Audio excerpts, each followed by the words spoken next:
Hoy estamos atravesando un paro nacional de choferes de colectivo aquí en la República Argentina.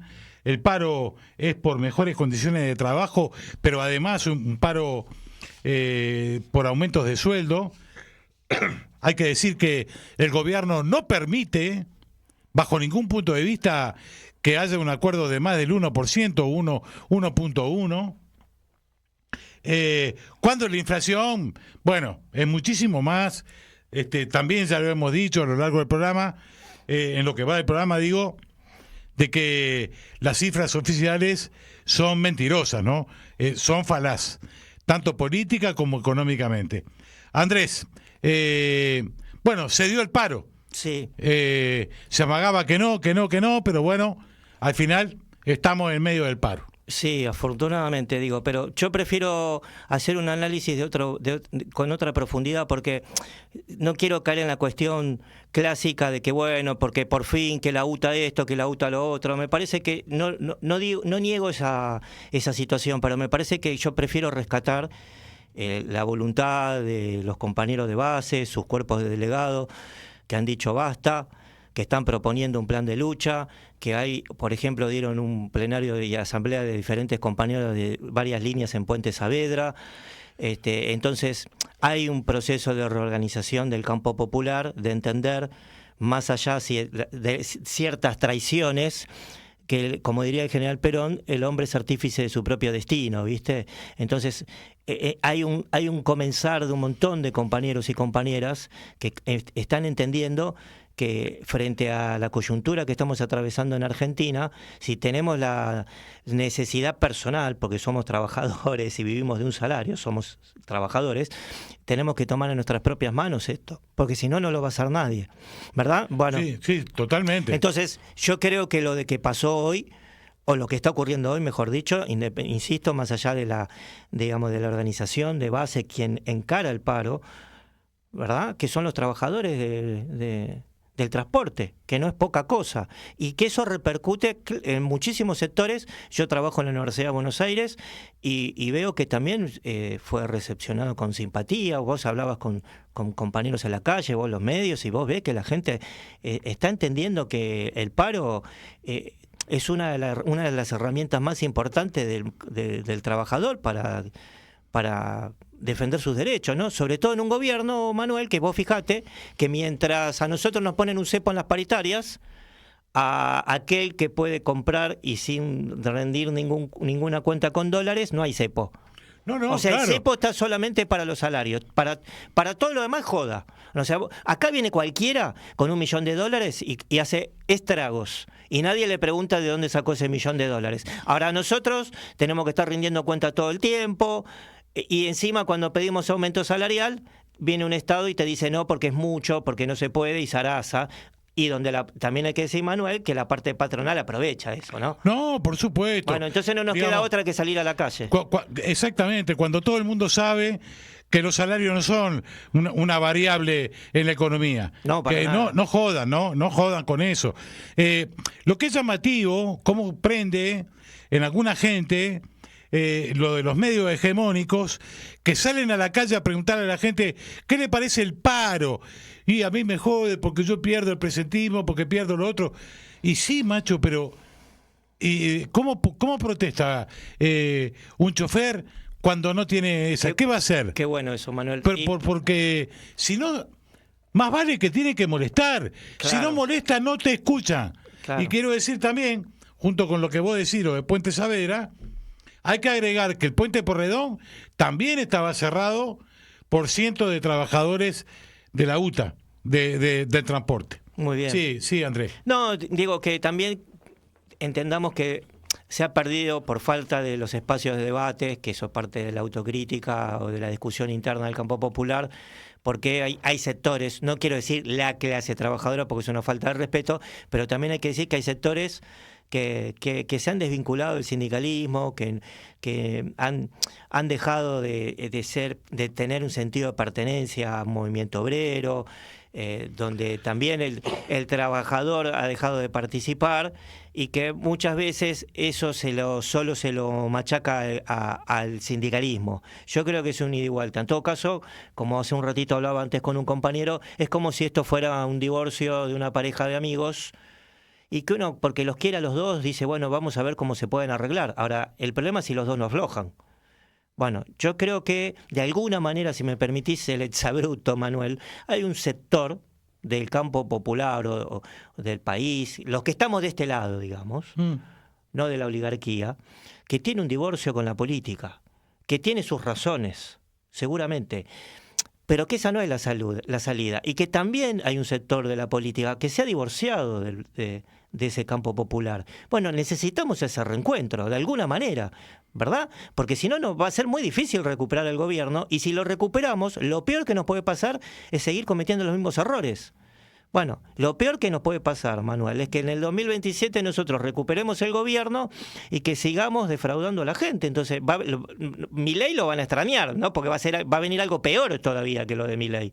Bueno, ese reencuentro, ese abrazo que alguna vez, después de 18 años de exilio, que algunos lamentablemente, haciendo un poco de memoria, no lo entendieron, el retorno del general Perón, que entendió que era un momento de pacificar, pero cuando pacificar estamos hablando del campo popular, no pacificar con el enemigo. Bueno, nosotros necesitamos reencontrarnos y terminar con estas disputas internas estériles, que lo único que sirve es achicarnos, alejarnos, y dejar tierra fértil para que estos tipos sigan donde están y nos vamos a quedar sin patria, ni nada más ni nada menos, porque esto no traduce solamente a perder una elección, Manuel. Estamos hablando, y lo hemos charlado creo en tu último programa, que la derecha está generando daños irreversibles. Totalmente, totalmente. Yo creo que en los últimos tiempos yo he hecho un pequeño análisis, ¿no? Nosotros fuimos muy golpeados en el gobierno anterior. Claro. Salimos muy golpeados de ahí. Como campo nacional y popular, digo, ¿no? Sí. Con mucho desprestigio en algunos dirigentes, muy alejados de la gente, de la problemática nuestra de todos los días y de la futura, ¿no?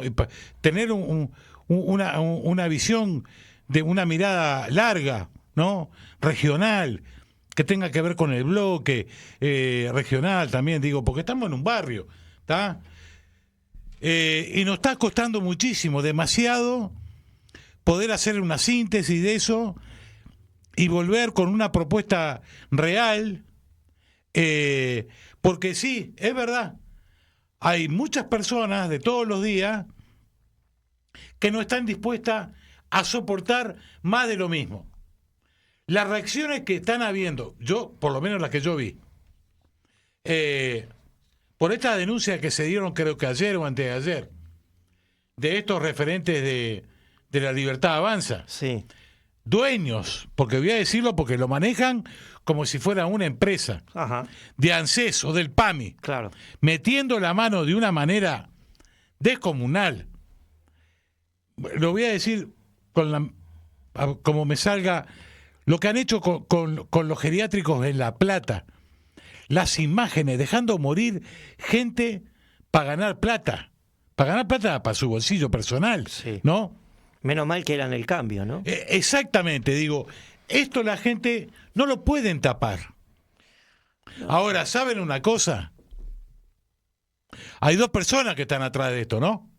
Me imagino de quién estamos. Son dos Menem, ¿no? Dos Menem. Claro. Uno presidente de la Cámara de Diputados. Entonces, estas cosas la gente no las quiere más, de ningún partido. De ningún partido. Entonces, cuando nos sentamos a hablar de la unidad, también tenemos que hablar de estas cosas. Por supuesto, Manuel, claro. Porque hay gente nuestra que tomó el gobierno o algún municipio o su cargo para beneficio propio, claro, y no para el beneficio de la gente. Por eso tiene que ver con esto que yo te hacía mención anteriormente del divorcio, ¿no? Claro, sí, yo estoy de acuerdo, la condena. Mira, yo casualmente, Manuel, estaba mirando, creo que fue anoche o antenoche, un programa de informativo, y hablaba de ciertas encuestas, y recuerdo que decía que la mayor preocupación hoy de esa encuesta que tenía la ciudadanía era la corrupción. Mira. Ni siquiera hablaba de la economía o de la falta Mirá. de trabajo. Mirá. La corrupción. Hay un sector de la sociedad argentina, por eso es notorio, si le prestamos atención, por ejemplo, lo que está ocurriendo en Capital Federal con la elección próxima que vamos a tener, esta mujer candidata del macrismo no tiene otra propuesta que lo de ficha limpia, no dice otra cosa. No habla, no habla, la candidata al sí, opinato. Sí, no habla de otra cosa, no hay otra propuesta. Es ficha limpia, y aparte de que lo peor que a quién representa y qué organización, ¿no? Pero bueno, ha calado muy hondo en un sector importante de la sociedad en forma transversal, que va más allá de la clase social, ¿no? Que hay un común denominador. Si uno sienta en esta mesa, por ejemplo, ese común denominador transversal de clases sociales, todos tienen una coincidencia notoria que tiene que ver con esto, con la corrupción, ¿no? Con la inflación, con la seguridad. Bueno, la derecha ha fagocitado mucho esto, y mi preocupación, ya que estamos en el tema, Manuel, que tiene que ver de alguna manera lo que ocurrió en Ecuador con la elección, más allá claramente del fraude, que fue no solo la campaña de difamación y demás, sino también los operativos que hace el Estado, ¿no? Fascista, también para lograr disciplinar a la sociedad, como por ejemplo producir hechos de inseguridad, ¿no? Entonces, recordemos, ¿no? Lo que ha pasado en su momento en la provincia de Buenos Aires. Sí, ¿no? sí, claro. Bueno, claro. estos tipos son capaces de cualquier cosa, Manuel, y nosotros tenemos que tener una respuesta inmediata frente a estas situaciones, porque el que calla otorga. Nosotros no podemos permitir nunca más que estos tipos generen hechos de violencia, ¿verdad?, para desprestigiar propuestas o empiojar una situación electoral con vidas humanas. Justamente. Claro, nosotros lo dijimos, lo venimos diciendo martes tras martes, ojalá que no fuera así, pero no se pueden esconder. El gobierno vive con una consigna permanente, ¿no? Que es el odio, la violencia. Claro. Hace pocos días, bueno, un señor que juega en las sombras, Santiago Caputo, no le gustó que un fotógrafo le sacara la foto y le dice, che, ¿y vos quién sos? ¿No? Acaban ese de recibir señor, $20 millones más la CIDE. bueno, ahí está. Ese señor maneja Para gastos los servicios reservados. de inteligencia. No se sabe en qué guita van a gastar. Ahí está. Bueno, Entonces, y ya digamos, recibieron 26 millones antes de dólares. claro, entonces, esto que dice Andrés, con el estado de violencia, ojo, nosotros vivimos Costequi y Santillán, digamos, ¿no? Claro. Ellos lo armaron. Sí. Ellos lo hicieron.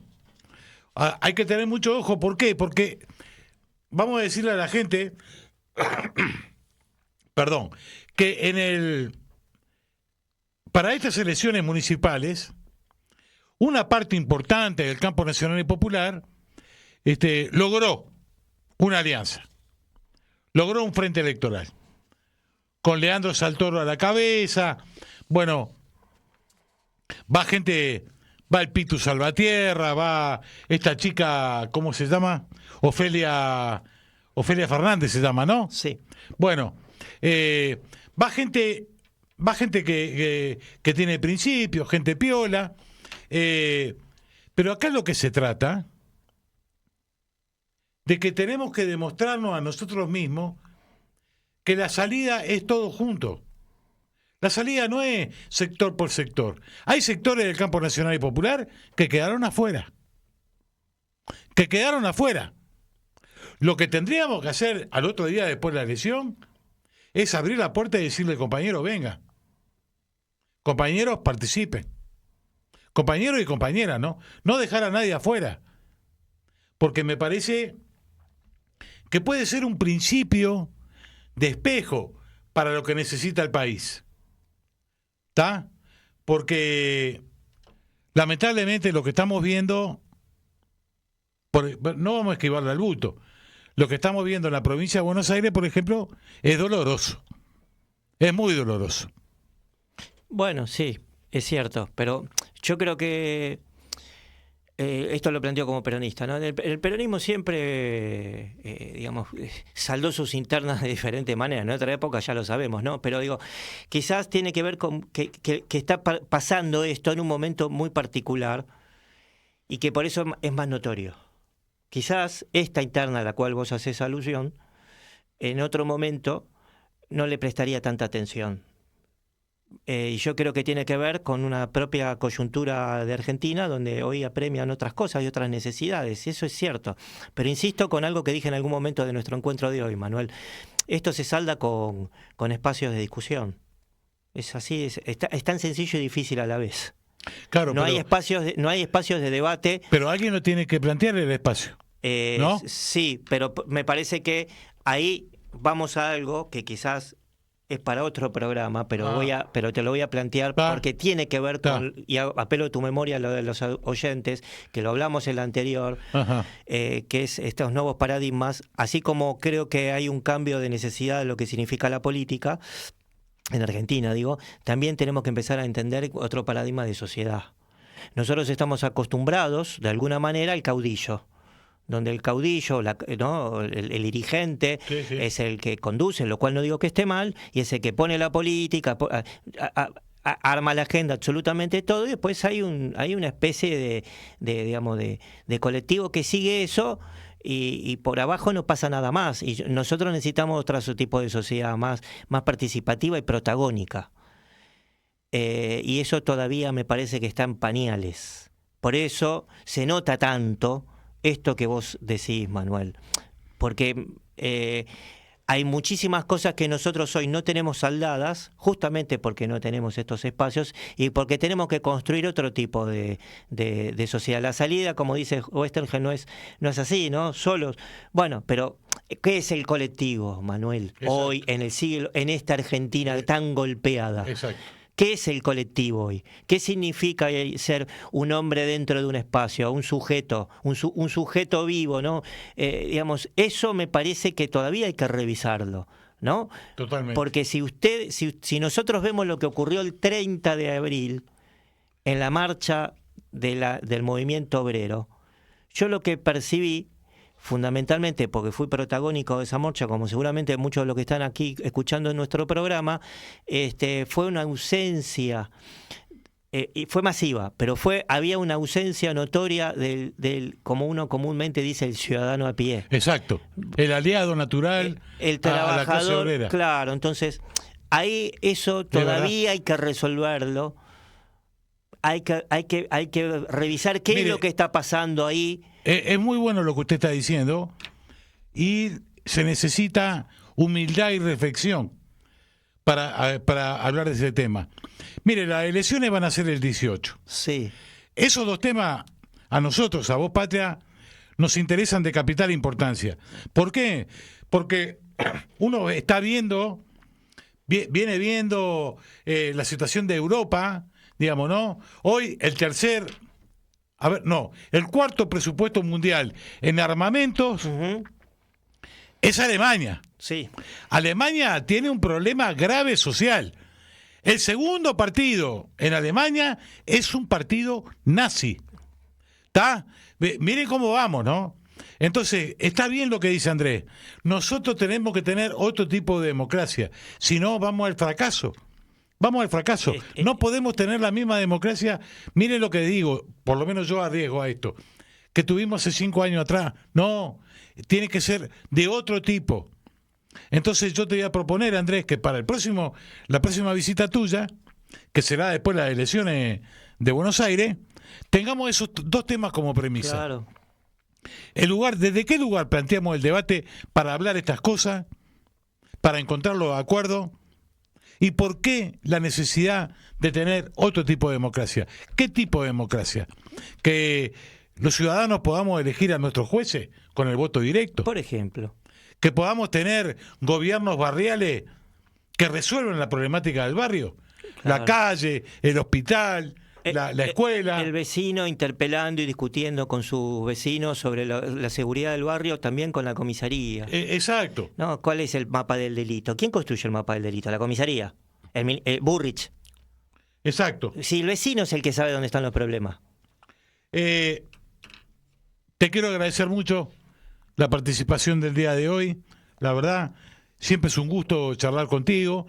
Porque siempre En realidad lo que haces es venir acá y nos interpelás a todos. Bueno. Nos dejás pensando. Muchas gracias, Andrés. Bueno, gracias, Manuel, como siempre, es un placer. Y déjame terminar con esto, Sí, Manuel. sí. Mañana se cumplen 106 años del natalicio de nuestra querida Eva Perón. Mirá vos. ¿Y por qué creo que es eterna? ¿Qué mes el de mayo, eh? Totalmente. ¿Por qué creo que es eterna? Porque mientras exista no solo un argentino, sino cualquiera persona del mundo que la recuerde, que la tome con corazón como parte de su propia vida, Evita va a seguir existiendo y va a ser eterna. Hasta que quede el último que la recuerde, va a seguir siendo eterna. Por eso va a ser eterna. No vinimos a inventar nada. Vinimos a cambiarlo todo. Radio con Aguante. Piezas de realidad.